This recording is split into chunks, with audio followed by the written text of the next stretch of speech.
When I hear people say that the foundational Black American fighter is usually boring, it kind of comes off as them being tired of the foundational Black American fighter dominating.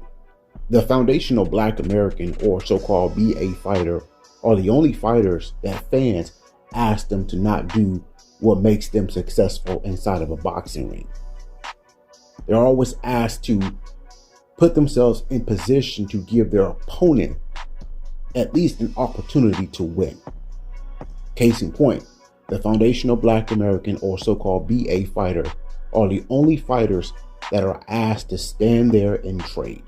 They are the only group of fighters that boxing fans demand for them to stop doing what makes them successful inside of a boxing ring. Boxing fans want the foundational Black American fighter to dumb themselves down to the point where that gives their opponent an opportunity to win. I watch football from college or from high school to college to the NFL. And my favorite position, because I played the position, is the running back position. Okay. Now, boxing fans that are demanding for the FBA fighter to stop doing what makes them successful is the equivalent to NFL fans demanding for running backs to not use their agility and speed, to then play more like a Mike Allstott. You guys remember Mike Allstott? He played for the Tampa Bay Buccaneers. He was a 250-pound white running back. He wasn't a home run hitter. He didn't have very much speed. He didn't have very much athleticism nor agility. He was just a straight downhill runner. He's a pretty good running back. But for him to break a 60 or 70-yard run, that was less likely to happen. But he's going to pick up 3 to 4 yards per carry. But the FBA or so-called BA running back, they're going to hit a 70-yard run. They're going to break a 90-yard run. They're going to do what they've always been doing since, grade school to make them successful at that running back position. And so boxing fans demanding for the foundational Black American fighter to stop doing what makes them successful is the equivalent to the NFL fans demanding for the black running backs to stop doing what makes them successful at that running back position to play more like a Mike Allstott. Jerome Bettis, he was called the bus. You guys remember Jerome Bettis? 5'11", 256, 260-pound running back. He was basically a mobile version of a Mike Allstott. Jerome Bettis was very powerful, strong, kind of fast. Underrated agility. He was heavier than Mike Allstott. And usually running backs that are over 230 pounds are considered power backs. They're not the running backs that's going to break a 70-yard run. That's going to be a threat every time they touch the ball. But Jerome Bettis was that type of runner, and he was heavier than Mike Allstott. Jerome Bettis was 256 to 260 pounds, and he was a threat every time he touched the ball. Then you had Marshawn Lynch, beast mode. Beast mode was created because of Marshawn Lynch. Marshawn Lynch was 230 pounds, a little bit lighter than Mike Allstott. So he was a downhill runner that had speed, power, agility. He was everything that Mike Allstott was, but better, times 10. So my point is that when it comes to boxing, when fans say, oh, the foundational Black American fighter is born and how they need to just stand there and trade, we have those fighters, and those fighters don't get the respect that they deserve. Those fighters are not appreciated as their counterparts are, or their non-black counterparts are.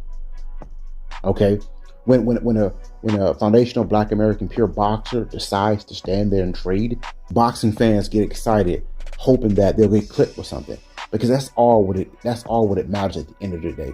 Boxing fans want the foundational Black American fighter to dumb themselves down to where they put themselves in position to get clipped by something to lose a fight. That's all what it boils down to. When I hear fans claiming that the foundational Black American fighter is born, to me, all I hear is that the non-foundational or so-called non-BA fighter is not good enough to compete. That's what I hear when fans claim that the foundation of Black American or so-called BA American fighters are boring. And they're not boring. They're just too good. The reality is that the foundation of Black American fighters are just too good. Not saying they don't lose, because they lose all the time. But for fans to only demand for them to give up their strength inside of a boxing ring and not demand that from any other fighter, that's the impression that I'm getting, is that the foundation of Black American fighters are just too damn good. You never hear boxing fans demanding for the slow foot fighters to learn how to cut off the ring or learn to block punches with their gloves and not their faces, learn how to better or tighten up their defense. You never hear boxing fans demanding for those fighters to change up from what they're doing to give the foundation of Black American fighter an opportunity to be even better inside of a ring. You don't hear that at all. All you hear is boxing fans demanding for the foundation of Black American or so-called BA American fighter to dumb themselves down to the level of their opponents. And one of the fighters that's not appreciated and do get labeled as being a boring fighter is Devin Haney. Devin Haney, when he fought Jorge Linares, he went in there with the intentions to knock out Jorge Linares, and he paid the price. Okay? He put himself in harm's way. And all what the fans do is ignore his performance and focus on the round that he got clipped in. If Devin Haney was being a pure boxer the night that he fought Jorge Linares, he probably would have never got clipped. And fans would have labeled Devin as being boring. And then he fights Jojo Diaz. He went in there with the intentions to knock out Jojo Diaz. He got clipped as well. Then we started to hear this whole glass jaw crap. People started talking about how Devin has a glass jaw. But if Devin Haney went in there and outboxed Jojo Diaz using his athleticism, using his great footwork, he would have been labeled as being a boring fighter. Even though he performed very well in that fight, no one complained about that fight. No one talked about how boring that fight was.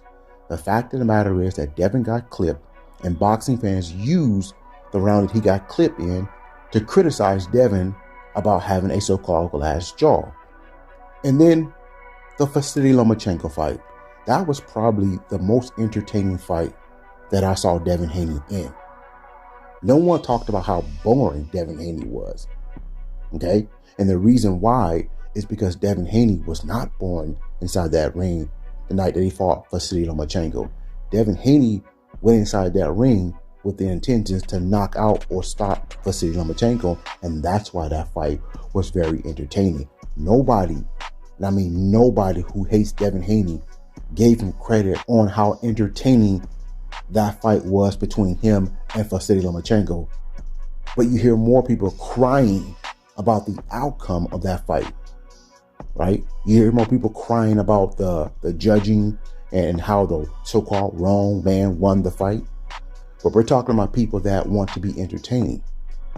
There was no shortage of entertainment the night that Devin Haney fought Vasily Lomachenko. From rounds 1 through round 12, it was pure entertaining. There was nothing boring about that fight. But because Devin got hit a lot in that fight, people say that Devin Haney robbed Vasily Lomachenko.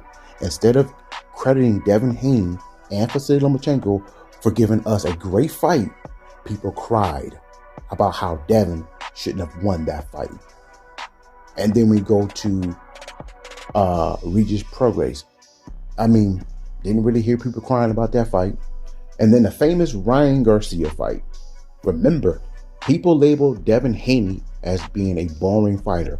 I don't want to watch Devin. Devin is so boring. Who wants to watch Devin? He's a boring fighter. He's a runner. Devin Haney approached that Ryan Garcia fight with the intentions to knock out Ryan. But when Devin got clipped and was dropped 3 times trying to knock out Ryan, what did fans do? The fight between Devin and Ryan was not a boring fight. That fight was very, very, very entertaining. We saw Devin Haney overcome adversity. We saw him pick himself off the canvas to still try and win the fight. We saw Devin Haney standing in the pocket trying to hurt Ryan, even while being hurt himself. We saw Devin Haney show a lot of heart. Devin Haney showed that he had no quit in him. We saw a lot of drama inside that fight. But Devin Haney got mocked because he put himself in harm's way. But if Devin Haney would have approached that fight being a pure boxer, meaning moving around the ring, sticking the jab in Ryan's face, pull countering, staying on the outside, doing what he does best, he would have been criticized. He would have been disrespected and called boring. But he wasn't boring the night that he fought Ryan. He was very entertaining. He stood in there, and this is why he got clipped. You see, when fighters like Devin Haney try to give the fans what the fans demand from these foundational Black American fighters and end up paying the price, he gets criticized, he gets mocked, he gets disrespected. And we saw that firsthand when he fought Jose Ramirez. This man was out for a whole year, moving up in weight, challenging a guy that 60% of the fans thought was going to beat him, and he outclassed him. He used what got him to the top of the sport of boxing, being a pure boxer. He was called boring. He was labeled as being the most boring fighter that whole entire event, even though William Skull and Canelo Alvarez was very awful to watch. But Devin Haney was disrespected the most. Disrespected the most. And then he fights Brian Norman Jr., a guy that was the favorite to win that fight. A guy that was knocking people into comas. The most dangerous fighter at 147 pounds. The number one fighter at 147 pounds. Devin Haney moved up to fight the number one fighter at 147 pounds, who was coming off the knockout of the year over Jensen Saki. And Devin Haney ends up dropping him. But because Devin Haney realized that he couldn't knock out Brian Norman Jr., and Brian Norman Jr. wasn't going anywhere, and Brian Norman Jr. was dangerous, Devin Haney won the fight the way that he knew how. He approached the fight to knock out Brian Norman Jr. But once he realized that he couldn't knock out Brian Norman Jr., he proceeds to outbox Brian Norman Jr. And guess what? An anti-Black boxing fans disrespected him because he didn't put himself in position to get knocked out by a power puncher. Because Devin Haney didn't hand his face to Brian Norman Jr. and get knocked out, an anti-Black boxing fans degraded his whole entire win over Brian Norman Jr. Said that it was awful. He said that Devin Haney didn't give him what he was looking for. Devin Haney didn't stand in there and allow Brian Norman Jr. to take his chin off. This is what I mean. Okay? Devin Haney is very unappreciated. The most unappreciated. He's also a fighter that you cannot pin one style on. Devin Haney can give you guys different looks. And so can Shakur Stevenson. Shakur's not a big puncher, but Shakur can stand toe-to-toe. Shakur can box. Shakur can mix it up whenever he needs to. But Shakur is underappreciated. You know, the fight between him and William Zepeda, it was disgusting, the response that he got from the fans after he won that fight. The fans told him, don't run. The fans told him to stand there and trade. But guess what? Even while doing that, Shakur Stevenson still got criticized because he stumbled in the third round. People said that he got hurt. People thought that he got hurt. People questioned his chin because he stumbled in the third round. Boxing fans asked Shakur Stevenson to stand there and bang with a banger. And Shakur Stevenson did that, and he stumbled on the ropes. And people said, oh, he got hurt. He's still boring. But that fight was far from boring. The fight with him and Jamel Herring was far from boring. The fight with him and that Japanese fighter was far from boring. Shakur Stevenson can be in one or two stinkers, and he'll be criticized the rest of his career for those two stinkers. The fight that he had with Edwin De Los Santos, probably the worst performance that I've seen. But Shakur Stevenson had way more entertaining fights than that one boring fight. But people only hold him to that one boring fight. Another example, Deontay Wilder. See, Deontay Wilder was a breath of fresh air when he hit the scene. But because he was the wrong color, boxing fans found reasons to dislike him, reasons to criticize him. You see, boxing fans, I speak for 100% of boxing fans. Boxing fans want to see knockouts. They want to see one-hitter quitters. And we was blessed with Deontay Wilder. Deontay Wilder came on and gave us what we as fans demanded for years. But boxing fans found reasons to dislike him, reasons to criticize him. And one of those reasons that fans claim that they dislike about Deontay Wilder was the obvious reason, his complexion. And their reasons for being critics of Deontay Wilder was his inability to be a pure boxer. Deontay Wilder gave the fans what the fans want, but because he was the wrong complexion and he was not a boxer, that gave fans reasons to, one, dislike him, and two, criticize him. Later in Deontay Wilder's career, he tried to become a boxer. But once that didn't work for him, boxing fans did nothing but mock him and laugh at him. But when he was a power puncher, knocking people out, giving us a great show, people still criticized him. So it's almost like for the foundational Black American fighter, damn if they do, damn if they don't.